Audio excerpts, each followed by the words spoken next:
Hello, my diamonds and jewels. Jay Diamond here, and today I'm talking about the subject of love. Um, Not because I'm a love guru or definitely have not gotten it down to a science, but I did grow up in a household full of unconditional love. Both my parents showed us kids a lot of love. And I seen a disturbing video on YouTube last night. This girl, she's 18, is telling young girls that if a man hits you, he loves you. Like, hands down, period. If he puts his hands on you, number one, he's risking his freedom. Number two, he might have to pay a whole lot of money going to court and getting a lawyer, blah, blah, blah. So basically, if he beats you up, he loves you, definitely. She's telling these girls to get on their hands and knees and pray that the next time he beats you, he doesn't take your life.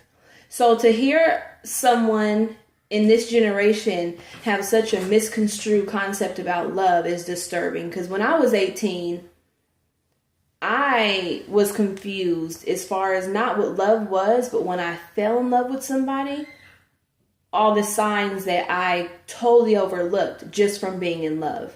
A young girl in love, it's like you can't tell her anything. She's going to be with this man, follow him around the world, whatever the case may be. So at a young age, I got married to this man. He was a few years older than me. We had a daughter together, and I was just exposed to things I didn't even think I would be exposed to. When we were dating, my parents literally sat this man down and told him, "You're not the one for our daughter. We didn't raise her for someone like you." And they also warned me, to the side that if you have a child with a man like this, you're either going to be a single mom. He's going to be in and out of jail. It's just not the life that we want for our daughter. You know what I mean? My parents were literally paying for cosmetology school and looking for a car for me. And I passed that up to be with a man. Like, how silly. Like, people who know me would assume that I would go to college right after high school, even if it was cosmetology school, and be a celebrity hairstylist right now or some type of career woman. But I'm sitting here, 33, single mother of four, all because I'm in love with love. And I was a daddy's girl. So being with a man, that companionship with a man is something that I wanted. I lost my dad in 2003 when my daughter was born. And I think I just been looking for that relationship ever since.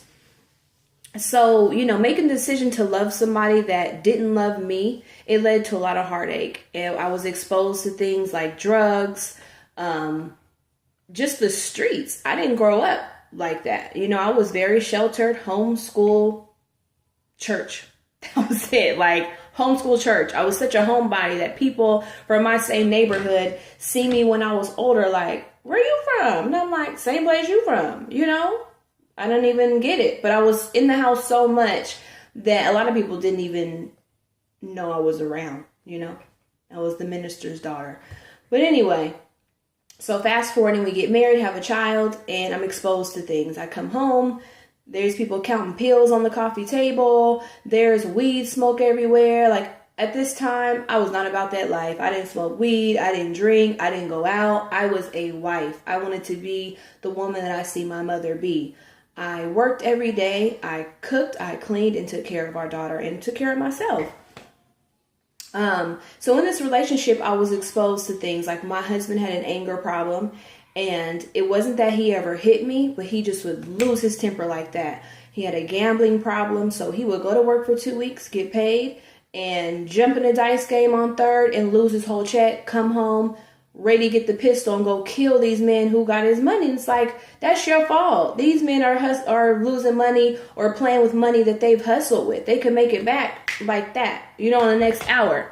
You worked hard for 2 weeks. So he would come home angry. And I know we got into anger and arguments. My safety mechanism to make sure he wouldn't hit me was to pick up the baby. Like, if the baby was in my arms, he wouldn't hit me. But I just was exposed to too many things, and I finally said, I got to get out this marriage. When I made the decision to get out of this marriage, I had just learned I was 5 months pregnant. No symptoms, no nothing. I'm going to work every day. Everything's fine. And in my mind, I'm like, I can't have this baby. Like, to make that decision as a young wife, like, I cannot have this baby. There was no other option for me. All I knew is I didn't want a child with this man's blood running through it. Hands down, no. So, I find a doctor finally, because 5 months long is it's a child. Like, that is, a lot of doctors wouldn't do it. I finally found a place that would do it. Went through that abortion by myself. My husband wasn't there by my side. I wasn't divorced as of yet. He wasn't there by my side. I went through the whole thing alone. It was Easter. My mom picked me and my baby up. And for the weekend, because they lived out of town. And so my husband called like, hey, when are you coming home? And I told him I'm not coming home. Oh, you guys see that wrong? Oh, no, I tried it. Anyway, I told him I wasn't coming home, and that sent him into a fit of rage. He was furious because he had the mentality of, I can't have you, nobody will. I remember he found me one day at my friend's house. He beat me up really bad. I got a restraining order. And after that, it just, it's the snowball effect. I mean, after that, we had court for custody. He didn't show up to court. Why? Because he was in custody for a murder. So, it gets pretty ugly. And the point I'm trying to get to is you can make a decision behind thinking you love somebody, but there's ways of telling if it's love or not. A lot of people these days are passing out synthetic love because it's so easy to say, I love you. Oh, I love you too. I love you. And it's not like, even on American Idol, I love you. Like, they're telling the contestants that they love them. It's like, no, you don't. You might be happy for them or love their improvement or, you know, whatever it may be, but you don't love that person. If they lose on the show, they go home, you never see them again. So just stop. You know what I mean? People are just saying it so fluently, and it's so irritating because to love someone is selfless. It's patience. It's kindness. There's so many things. You can go in your Bible and read and study what love is. So if a person is quick to get angry with you, if a person is thinking of themselves first, if you're finding it a struggle to love this person, like you want to love them, but it's just hard to love them, this isn't love. And 9 times out of 10, we might have to find out if we truly love ourselves, because we have to be whole. To be in a relationship, a healthy relationship, you have to be whole. Because if you go into a relationship with a lot of voids and a lot of brokenness, you depend on that other person to fix those things and to fill those voids, and it's not fair. Then you are relying on this person, and when they fall short, you know, you're disappointed in them. And it just has a snowball effect into being an unhealthy relationship. So me being a person now who's in love with love and have been in a couple relationships, none of them have gone past 4 years. I think I have the 4-year curse. I don't know what's wrong with me. But I'm going to make it.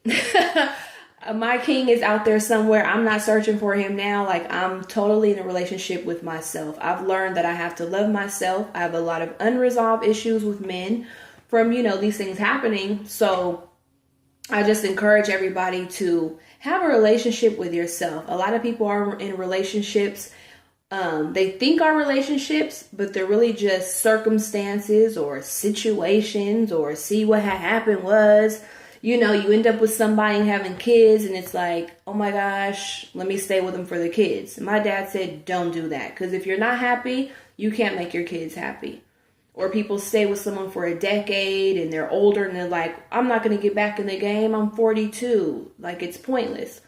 It's not pointless. Love yourself. There is love for you. There is someone for you. So I just encourage everybody to do that, to study what love is.